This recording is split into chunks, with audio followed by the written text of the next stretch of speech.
Asauddin Owaisi ji.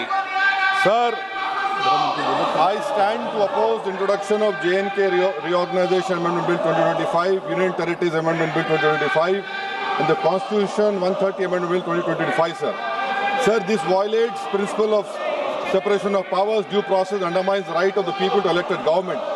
Sir, it gives executive agencies a free run to become judge and jury executioner based on flimsy allegations, suspicions, sir. Sir, only when an offence is proved beyond reasonable doubt, then only you can leave the post and the membership. But here a mere accusation, allegation, the punishment of losing one ministerial post will follow.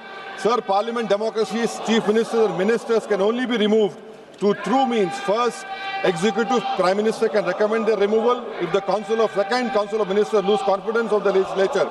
Now this bill would empower the unelected executive bureaucracy to play the role of legislature. Sir, it undermines representative parliament democracy. This amendment would leave the minister and CM at the mercy of executive agencies.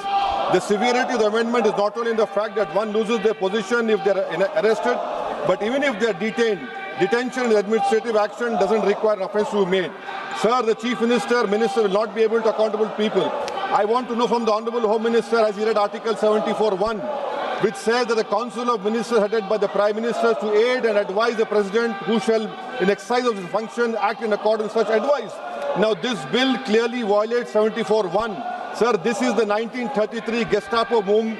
When Gestapo was found in Germany, this government is hell-bent on creating a police state.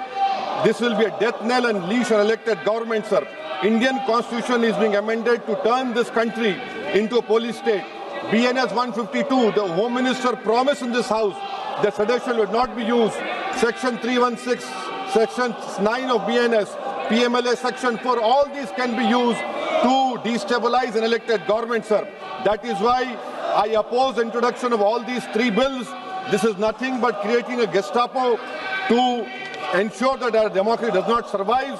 And may I tell the Honourable Home Minister, despite his promise on BNS 152, 152 has been used against a senior journalist, Siddharth Vardhan, Assam also.